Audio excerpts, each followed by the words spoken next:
Ang parcel dumating na! Napakalaki naman ng parcel na dumating. Hello mga brothers and sisters, mga ka-TF.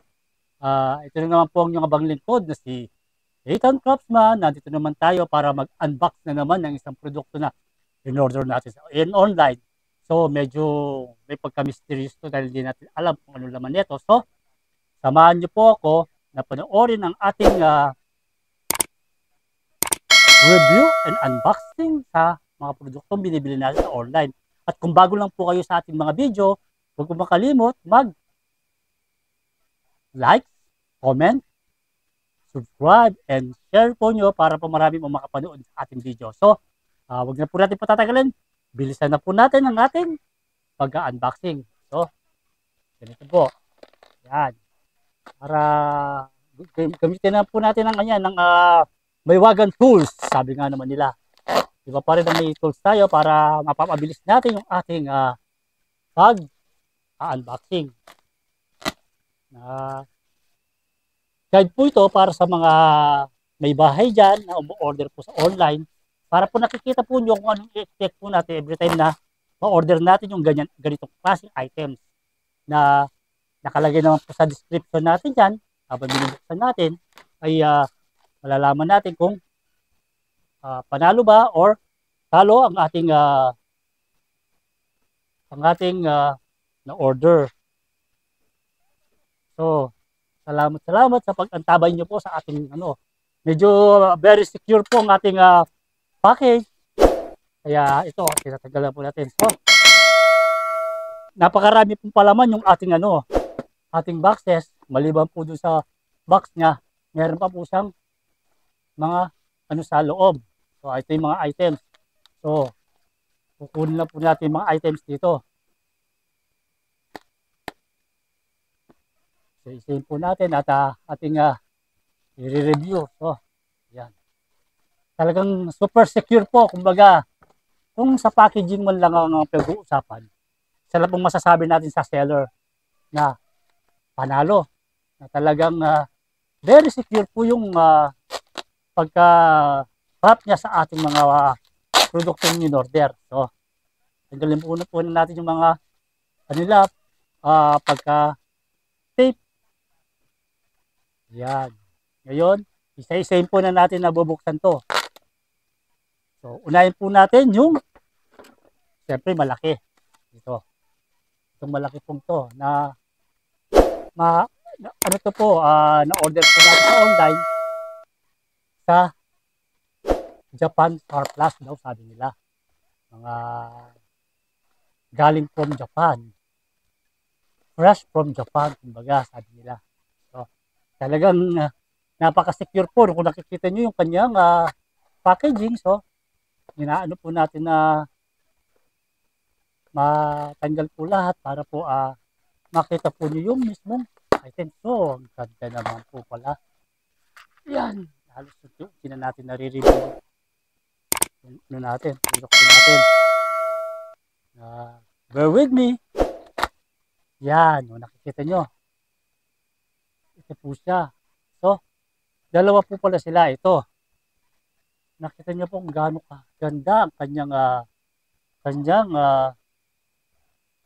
quality from Japan na plate. Yan. So, lagay natin dito. Meron pa po pala siya kasama. So, it's consists of two plate po pala sila. Kaya, kailangan po nalagyan natin ng tools para po maano po natin yung ating na-order. So, ito pa yung isa. Nako, yan o. Napakaganda po. Kaya lang, tatanggalin po natin. Kaya masasabi niyo po na talagang yung abang likod po ang order. Ayan po, meron pong pangalan. Oh, yan o. Kaya, tanggalin natin sticker. So, ayan po siya. So, not for sale. Present Mr. Donut pa. Product of Mr. Donut. Yan po. Sa Japan Surplus po yan. Na mga plate. So, nakita nyo. Dalawa na yung ating na-order. So, Ito naman ang isa.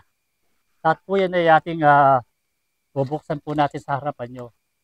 Para po yung parang nagkakaroon tayo ng surprise na pagka nag-unbox sa mga bagay na na hindi mo pa alam yung kung ano yung laman. Kaya bear with my video. Kumbaga, samahan nyo po ako na matapos ang video to at mapanood ng dire-diretso. At nang, kumbaga, you know what you expect every time na mag-order po tayo sa mga store na or sa mga product na katulad ng ganito. Ito po yung mga natawag nila na mga Japan surplus. Tayo po ay minsan ay masasabi natin na mas gusto po natin yung mga ganyan dahil authentic po yung mga produkto. O ito po ay napakaganda naman po rin to. O, same as before, tignan nyo po. Ito po ay nakalagay, Jonathan. Free! Ibig sabihin, yung sa in-order po natin, binigay po nila to. O, pwede po paglagyan ng mga soy sauce to, kaya mga condiments. Diba? O, napaka-okay po. Tagalin na po natin sticker. It means ito po yung pag-giveaways po nila. Meron po silang pag-giveaways. So, yung giveaways goes to the sa gilid dyan. So, ito naman po isa. Yung mga product na order natin online ay atin pong nire-review at ginagawan ko po ng video na katulad nito para po sa mga interested na umorder ay meron po, alam po nila kung anong mga produkto ang swak sa panlasa ba nila, kung ito ba ay panalo. Katulad po sa pinapakita ko yun. Uy, ang ganda rin niya. Maganda rin po sa mga brothers and sisters. So, saka napakakapal. Yung masasabi natin yung kanilang quality ay talagang masasabi natin na talagang napakaganda. Talagang Japan talaga, hindi natin maintindihan kung ano ibig sabihin yan. Ang ibig sabihin yan ay magpakabusog ka kapatid. Diba o? Ito yung kanilang mga tag price po at name na nakalagay po. Ayan o. Isipin mo sa ganyang halaga po ay masasabi mo bang hindi pa po papanalo yung ganitong items? Na siguradong matagal na po natin na magagamit yan.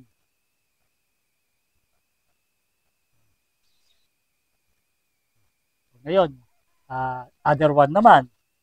Kaya kahit na po mahaba yung ating video ay kumbaga nalilibang naman po tayo dahil ang sarap-sarap po sa pakiramdam pagka nagka-unboxing po ng ganito. Diba? Lalong-lalo na kung yung produkto ay kumbaga hindi mo pa ganong kabisado kung ano yung expect mo.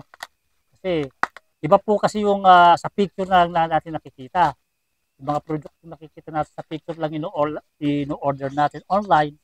Minsan po pagka yung sa talagang realidad nga na reality, pagka dumating na sa'yo, minsan dumarating sa atin na disappoint po tayo dahil yung nakita natin, hindi ganun ang itsura. O yung sizes na nakita natin, alam po ganito yung size nyo, pero bakit ganito yung dumating? Kaya napaka-importante po itong mga ganitong review na nagkakaroon po tayo dito sa YouTube. Kasi ako madalas po ganyan po nangyayari sa akin. Nakaka-order po ako sa kami ni Mrs. ng mga produkto mga ganyan. Pagka dumating po, hindi po namin nakikita yung exact sizes nila. Pag dumating, hanggang sa ma-disappoint ka na lang. Pero sa pamamagitan ng ganitong paggawa po natin ng mga video, nakikita nyo po, paggawa natin ng mga video ganito, ay nakikita nyo na po katulad yung sukat ng kamay ko. Nakikita nyo na po. Although kahit na nakikita nyo minsan may mga stain, may mga parang dumi na ganyan, ay lahat po yan na nalilinis. Di ba po? Baking soda lang at Coca-Cola, ang katapat po niyan ay lahat po yan ay malilinis na po natin. Kaya nakita nyo po ang ating mga na-order na online, na kayo na lang po ang humusga kung kumbaga panalo ba yung ating na order or talo. Pero para sa akin po, yung sa price po ng pinabayad ko po rito ay isa lang po ang masasabi ko. Panalo po lahat. Ang kakapal po ng kanilang kanilang texture at mukha talaga silang durable. Kumbaga sa ano, pwede natin na pan-display or panggamit. Pero ako kaya nang pinili po natin yan dahil gagamitin po natin yan. Susulit po natin yung mga ating paggamit yan dahil maganda po yung produkto. Kaya kung bago lang po kayo uli sa ating mga video, hit nyo lang po yung ating bell button dyan para po sa inyong notification. Don't forget to subscribe. And also, huwag pong kakalimutan ang paalala ng inyong abang lingkod na si Ethan Craftsman. Keep safe and God bless!